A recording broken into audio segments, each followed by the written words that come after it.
काँग्रेस नेते आणि लोकसभेतले विरोधी पक्षनेते राहुल गांधी यांच्या निवासस्थानी आज इंडी आघाडीची महत्त्वपूर्ण बैठक सुरू आहे। संसदेच्या सुरू असलेल्या अधिवेशनात उपस्थित मुद्द्यांवर रणनीती आखण्याच्या दृष्टीने या बैठकीत चर्चा होण्याची शक्यता आहे। विशेषतः बिहारमधल्या मतदार याद्यांच्या विशेष सखोल फेरतपासणीचा मुद्दा, ऑपरेशन सिंदूर तसंच अमेरिकेच्या ट्रम्प प्रशासनाद्वारे लादलं जात असलेलं आयात शुल्क यावर चर्चा होणं अपेक्षित आहे।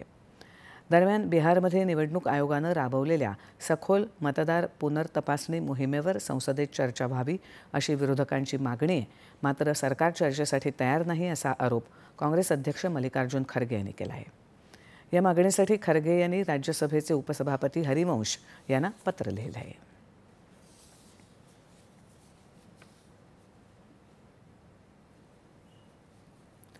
लोकसभेचे विरोधी पक्षनेते राहुल गांधी यांनी आज निवडणूक आयोग मतदार याद्यांमध्ये घोळ करत असल्याचा आरोप पुन्हा एकदा केला। ते आज नवी दिल्लीत पत्रकार परिषदेत बोलत होते।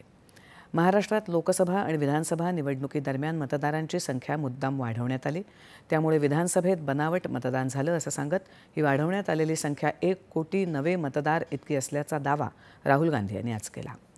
निवडणूक आयोगाला वारंवार मागूनही त्यांनी आम्हाला मतदार यादी दिलेली नाही, डिजिटल आकडेवारी दिलेली नाही, त्यामुळे कागदावरच्या आकडेवारीतून आम्हाला हा घोळ शोधून जनतेसमोर मांडावा लागत आहे असा आरोप त्यांनी केला।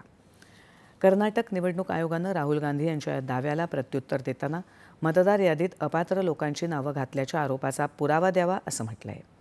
राहुल गांधी यांनी स्वतः स्वाक्षरी केलेली ही कथित बनावट यादी आयोगाकडे द्यावी, म्हणजे त्यावर कारवाई करता येईल असंही आयोगानं म्हटलं आहे। त्यावर उत्तर देताना आपण जनतेसमोर जे बोलतो तीच आपली शपथ असल्याचं राहुल गांधी यांनी म्हटलं आहे। राहुल